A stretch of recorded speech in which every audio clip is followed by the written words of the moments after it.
Hi and welcome. My name is James. I'm the lead minister of the All Saints Network here in the north of Tassie, and for the last few weeks I've been preaching at All Saints City at St John's Church in Launceston, and we've been working through the book of Lamentations. And so I wanted to just take a moment to follow up from yesterday's sermon with some thoughts about what this means for us, what it means, this language of lament and grief and grieving as we work through the book together. If you've never read the book of Lamentations before, these laments are hard going. They're tough, they're gut-wrenching. Some of it's really quite hard to understand. It's located in a particular historical context, which is difficult for us to relate to. And so it's been a real privilege. It's been certainly not a joy, but a really good thing, I think, for us to engage with this and to work through it together. And one of the reasons for this, in my mind, as we study God's Word and as we seek to understand how it applies to us as people who put our faith and trust in Jesus, is to recover in our 21st century Australian culture, even as Christians, a language for grief, a language for communal grieving. I've been saying in church recently, we need more tears in church, and through Lamentations, a number of you have certainly contributed to that with me, so thank you for that, for your authenticity and your willingness to allow those tears to flow. But I came across a quote recently by Augustine from his Confessions, and he says this: "The tears streamed down, and I let them flow as freely as they would, making of them a pillow for my heart. On them it," as in his heart, "rested." And I hope and pray that as those tears flow through our Lamentation series, that they make a pillow for your heart with which you might find that rest that Augustine speaks of. Grief is obviously a highly personal experience, but in many cultures, it's a collective experience. And one of the strange and unique things about grief is that even though we grieve personal experiences, there's something about the power of doing that in community that's really healing. Grief in itself can be a really isolating, a really lonely experience, but it's something that unites us. It's something that we all have in common. We all know the pain of life. We all know what it is to suffer and grieve, even as our experiences are unique. Now, I'm not a psychologist. I'm not a trained therapist. I'm a pastor, and as a pastor, I went to Bible college, and I think in 4 years, I think we had one subject on pastoral care. So an expert in this, I'm certainly not.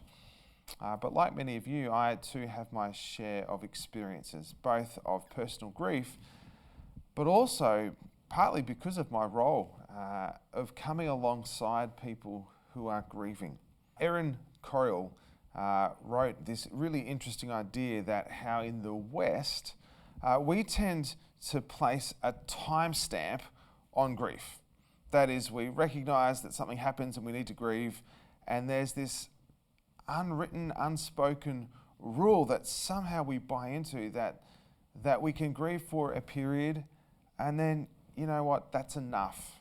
We need to put that behind us, we need to move on, we need to get on with life, and because of that timestamp, because we somehow fall into this notion that grief has a beginning and a finite end, that then we need to lock it away and bury it.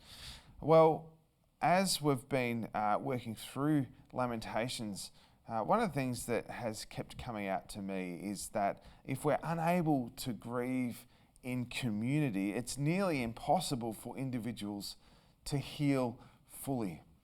And so what I hope in our churches is that we develop and grow our grieving muscles, our shared ability to journey together. If you can't grieve in the church, if you can't let those tears flow in a connect group, in amongst closest friends, where can you? As I've been thinking about this, I'm reminded of a friend who once called me. He's an unusual guy, love him, and what I like about him is he doesn't have some of the filters that you and I might have in terms of how we think we should behave or otherwise. And one day I was at home and the phone rang and I answered the phone and he said, "James, this has happened and I need somebody who's willing to go deep into the trenches with me. I'm coming around." And he hung up.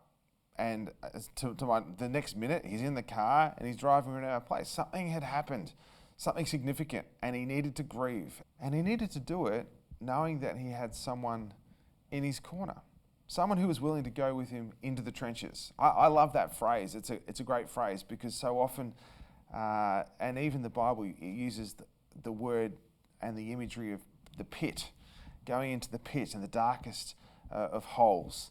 And often that's what grief is like in our experience. It's a black place. And so he came round and we sat on the couch and he shared his grief. He shared what had happened. And he invited me to enter into that with him. And down we went.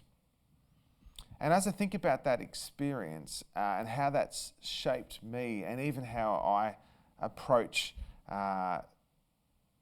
grief itself and how I seek to journey with others, I thought that there's a few things that might be helpful to share. Firstly, according to the Nike Run app, you need to get comfortable with uncomfortable. Now that applies to exercise. I took up running a little while ago. Let's be fair, it's probably no more than slow jogging.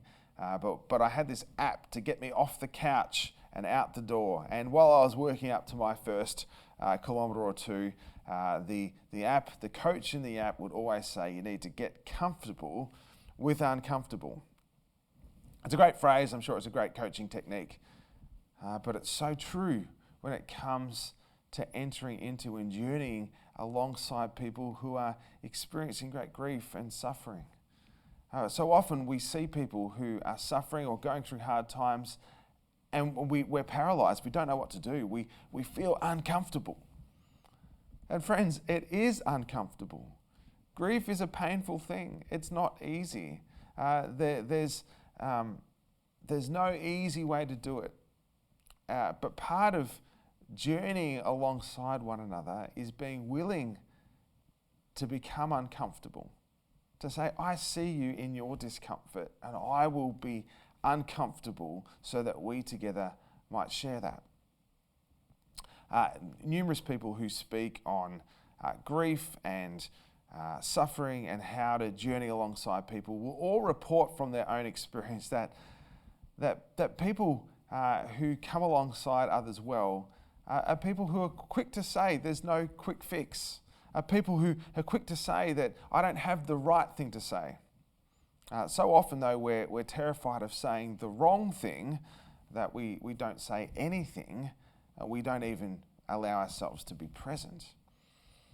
But here's the number one thing that people who are grieving and suffering in those spaces, as we all do from time to time, report, the number one comfort is having people who are willing to be, willing to listen, willing to come alongside, willing to enter in, or to use my friend's expression, to go deep into the trenches. Grief is like a song that needs to be sung. And a song sung is a song that's heard. And so often when we think about grief as a song, or we think about this idea of singing, our aim is perfect pitch. We need to get all the notes perfectly in tune. But when it comes to grief, perfect pitch isn't the aim. It's simply to create sound, to allow it to enter into existence, to be aware of it, to hear it. Nicholas Walterstorff, in his brilliant book, very short book called Lament for a Son, came out of his own experience of losing his adult son in a climbing accident. He writes this. He writes, "What I need to hear from you is that you recognize how painful it is. I need to hear from you that you are with me in my desperation. To comfort me, you have to come close. So come sit beside me on my mourning bench." And really, when it comes to lament and grief and suffering and doing that in community, what we need to do for one another is simply to show up and sit alongside one another on our mourning bench. The point being that we're willing to come and sit alongside one another. So what does that look like? How do we do that? What does it require? Just a couple of things come to mind, and I'm sure you have many other things that come to your mind. The first, though, is vulnerability. It's such a vulnerable thing to allow your grief and your suffering to be witnessed. And it's such a vulnerable thing to allow yourself to come and sit alongside someone who is grieving. It takes vulnerability to be willing to be made uncomfortable. We spend most of our lives with our armour on and our guard up. And not just against the words, whether harmful or thoughtless, of other people, not just against the unexpected, painful experiences of life, but we keep our guard up and our armour on within ourselves from our own suffering. Otherwise, we feel at times we just spend our lives being overwhelmed. And sometimes that's a really healthy survival technique. But there are times where we need to lower the guard and to take off the armour and to be vulnerable, both as one grieving and as one entering into another's grief. That isn't easy to do. It's a risk. But it's what's required if we're to do this well together. And if we're being vulnerable, then we also need to know that we're safe. And I think part of being safe in community is part of being a part of a group of people that show and extend grace to one another. Where is it in your life? Where are the places where it's okay to not be okay?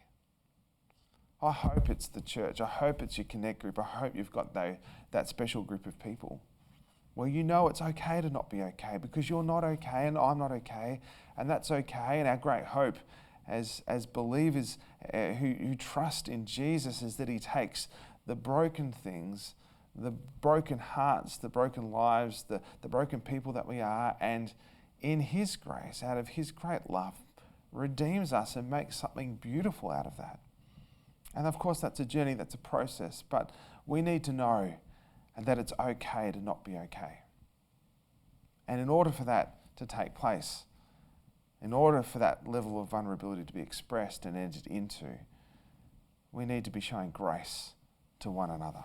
So I hope that you're with me on that journey, that you're willing to become comfortable with uncomfortable. As we work through the laments, I hope you've seen this incredible connection to the laments and the grief of Israel and their longing for a deliverer with the grief and suffering of Jesus and how he becomes our ultimate deliverer. And so in him we have hope, and I take great comfort in those words from Revelation 21. Let me just read them for you. I've got them just here. Revelation 21. This is speaking of Jesus at the consummation of his kingdom. He says, "Look, God's dwelling place is now among the people, and he will dwell with them. They will be his people, and God himself will be with them and be their God." Here's the bit that gets me every time. He will wipe every tear from their eyes. There will be no more death, or mourning, or crying, or pain. For the old order of things has passed away. There will be no more death, no more tears, no more crying, no more pain. What an incredible thing to hope in and look forward to. But of course, that reminds us that right now there is still mourning and death, sorrow and tears. And so I hope and pray that as people being transformed into the image of God, becoming like Jesus, that we'll grow together as people willing to go into the trenches, people willing to listen, willing to enter in, and that we learn that together for the sake of each other and for the sake of our healing. Moments of healing and redemption now that point to the great healing and redemption that will be fully realized in Jesus. So thank you so much for joining with me. Keep working your way as we do this together through Lamentations. And may you be strengthened and encouraged and filled with hope. There are, of course, moments where we really do need, in our grief and in our sorrow and in our pain, to journey with a professional, to journey with someone who's trained in this as well. So even as we do it in community, there might be some of you who are watching this, and what you need to do is to seek out a grief counsellor, to journey with someone who has practice and expertise in helping people process and heal. But thanks so much for this time, and I look forward to seeing you next time.